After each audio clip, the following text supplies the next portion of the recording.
I always remember being somewhat scared of the dark when I was a little kid. And this was before I had a real scary experience. I would do what a lot of kids did when I was growing up.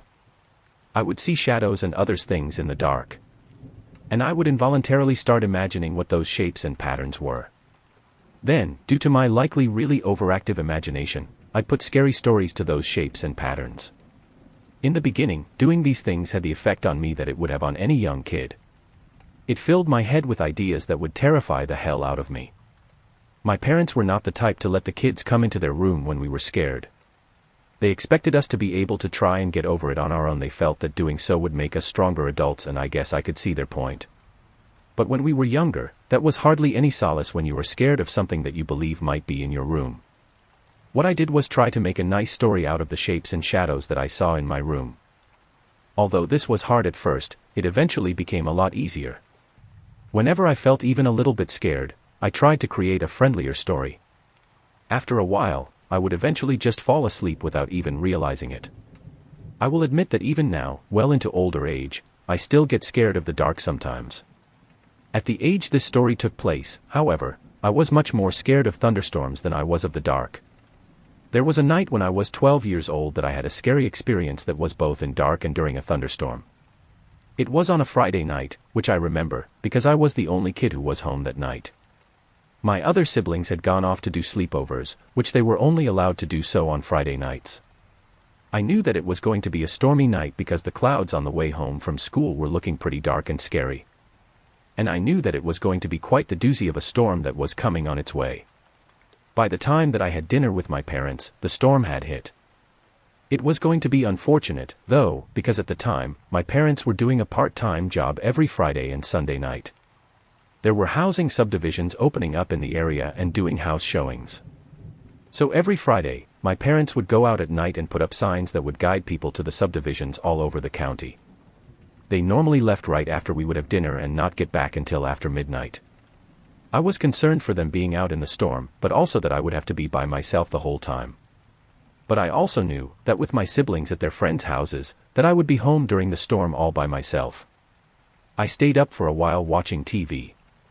If I hadn't been so tired, I would have tried and waited for my parents to get home before going to sleep.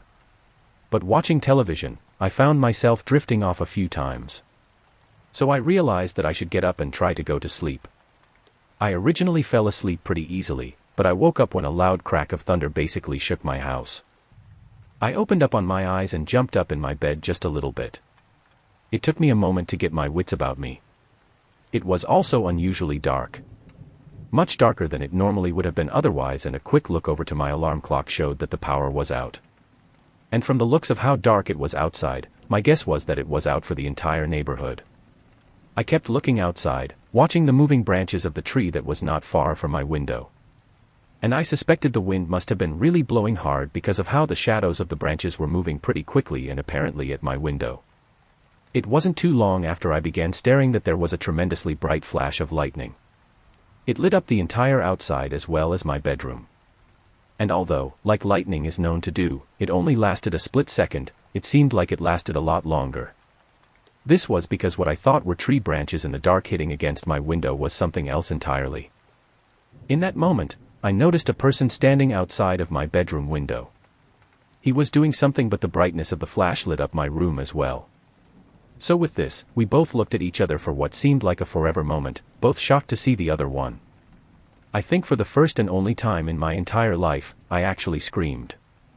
I don't know what was going through my head for sure, but I immediately thought someone was trying to break into my house. I figured with the lights all out and my parents' car gone, perhaps he thought no one was home. I jumped out of bed and ran into the living room. Fortunately, even though the power was out, landline phones still worked. I immediately called 911 and told them someone was breaking into my home. I then ran into my parents' room and hid in their closet, waiting for the police to arrive. My dad had a huge hunting knife in the closet that I clung onto. It took a little bit for the police to arrive, or at least it seemed that way to me. I jumped at every sound, and was terrified at every strike of lightning. But eventually the police got to the house and I finally felt safe. Looking around, it looked like the guy didn't break into the house after all. But he was definitely trying to get in my window. I guess seeing me and maybe hearing me screaming might have scared him off. He may have assumed that if a child my age was home, others might have been too. They looked around for him, I guess, but to my knowledge never discovered him. They doubted that he would ever come back, but that was little comfort to me. I continuously worried about him coming back to finish what he started. It took me years before I was completely able to not be scared anymore.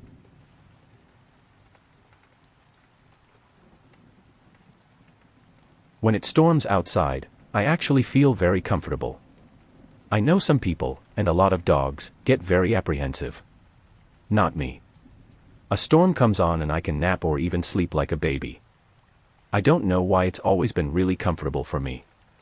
So my story is going to be a bit weirder than you might normally read. This happened when I was living in a small house that wasn't in the greatest neighborhood, I suppose. But it was a rural town in Tennessee. The biggest thing in town was a Walmart, and there were a lot of fast food restaurants as well. But I guess I lived more in the area where it was cheap to get housing. There were some unsavory people there. However, I never tended to have a problem with it. One of the things that I hated was that the storms there were so wussy. I am not sure what to call it other than that. I grew up in areas that had much more vicious storms in them. But they were almost never much of anything in that town. The one time I do remember having a severe storm also had an unexpected event happen as well. The storm came along in the afternoon and was pretty severe. I mean, it was all dark and ominous with green clouds, huge gusting winds and tons of lightning. But the cool thing for me was how long the storm lasted. It went on and on into the evening and eventually into the night. In fact, it was still going quite strong when I finally went to bed. And although I sometimes have problems sleeping, I knew that I would sleep like a baby during this storm. And I did. It was when I got up in the morning that I had the shock of my life. My neighbor's house could be seen easily from my bedroom window. I saw it every morning when I woke up. But this time, it wasn't there at all. I got up and went over to the window. Looking outside, I became even more shocked. Their house was a pile of rubble. And theirs wasn't the only one. Several of the houses on that side of the street were completely destroyed. There were power lines down everywhere. There were broken trees and even an overturned car. Although I knew what happened, I didn't have it confirmed until a little while afterward.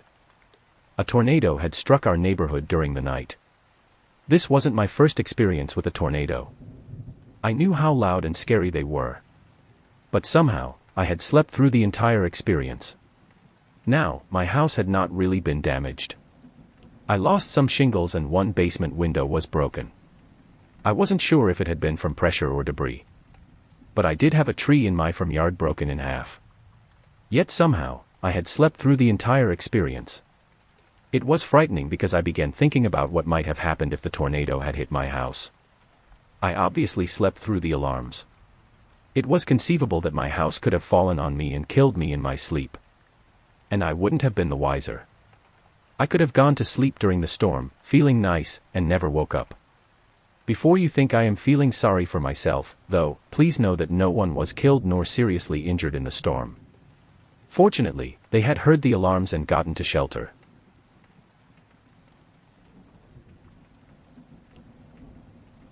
This happened a very, very long time ago. So I hope that my memory is intact and that I am telling the story as close to exact as how it happened.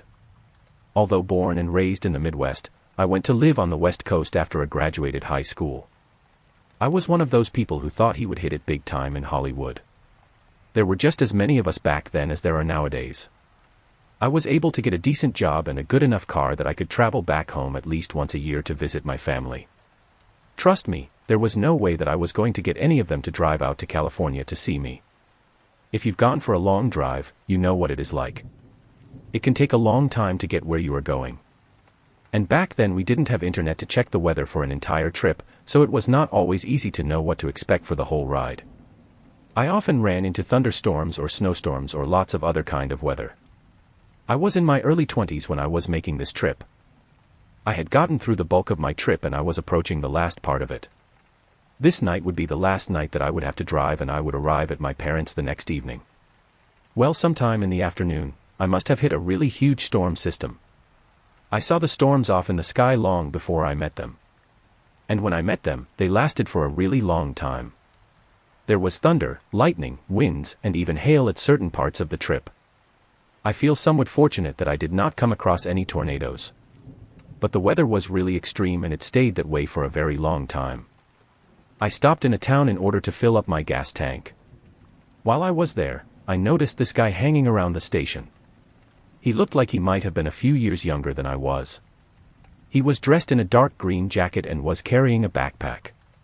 It was obvious to me right away that he was trying to hitchhike. I had picked up hitchhikers before. I had never had a problem with it. Still, I went into the store and picked up a few items before finally making up my mind to offer him a ride. But by the time I got out and was ready to get back on the road, I decided I would at the least approach him and see where he was going to. He seemed very nice and pleasant at first. He told me that he was a college student and that he was just trying to get back to school. He had been staying with some friends during vacation, but they wouldn't give him a ride back. So, he had been hitching rides throughout the past few days, trying to get back to campus. His college campus was along the way. It was going to be a very short ride, actually. He was almost home and probably could have walked it if he really had wanted to. So I agreed to give him a ride. I didn't like the idea of anyone having to be out on the road walking during this sort of weather. Plus, I wasn't worried about picking up a hitchhiker. I had hitched several times as I was younger and for some reason never thought that the hitchhiker could be the dangerous person. I always wrongly assumed that it had to be the person driving the car. For the first part of the ride, everything seemed pretty normal. We made the usual small talk that anyone tended to make in such a situation. I asked him about things such as school and he answered the questions. He asked me what I was doing driving in this weather and I told him that I was visiting my family. It was pleasant and it was mostly just all of just that. As we got closer and closer to the town that his campus was by, however, his mood began to change. Where he was at first in a decent and very talkative, he slowly went quiet and began to seem agitated. I wanted to ask him what was wrong, but for some reason I felt very odd doing so.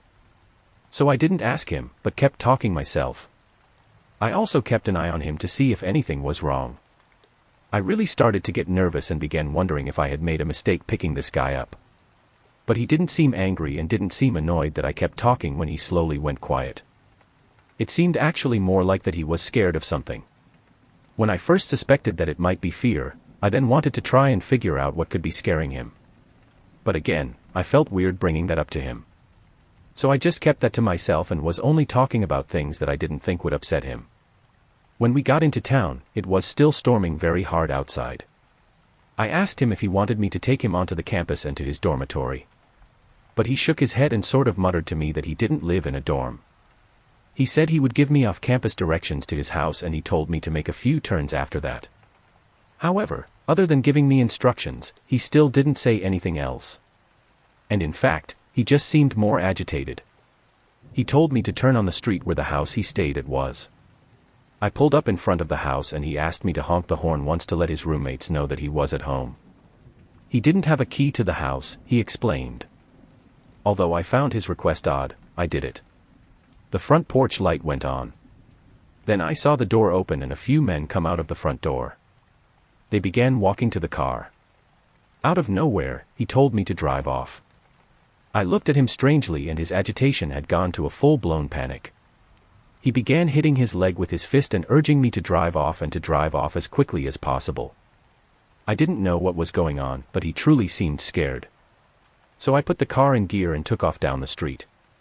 Looking back in the rearview mirror as I drove away, I noticed that the guys were running down the street toward us. One of them was yelling and screaming something. Of course, I was in a car and there was no way they could keep up with us. My passenger told me to turn and told me to make several different turns very quickly. I did what he told me to, but kept asking him what was going on. He didn't say anything at first, but he just kept telling me to go into certain directions. When we finally pulled into a parking lot, he told me to cut the car off. I was so confused by what was going on, but the way that he was acting was concerning enough for me to do what he said. He then explained to me that what was happening was a scam. He was supposed to hitch a ride, take the driver to the house and the people at the house were going to rob the driver. That is why he had me honk the horn. He said he wasn't comfortable with the idea and changed his mind at the last minute. That was why he kept getting so agitated in the car earlier. He apologized, and then before I could respond, he opened the door and ran off into the storm. Honestly, I was just stunned by what happened. I hadn't realized how close I had come to getting robbed, and who knew from what else by this hitchhiker and his friends. I was appreciative that he changed his mind, but I began to worry what would happen to him when he met up with his friends again. I mean, would they punish him for backing out? I drove around a little to see if I could find him. But he disappeared into the storm way too quickly. After a while, I gave up and then just resumed my trip home. The rest of the trip went by very smoothly, and I had a really good time with my family.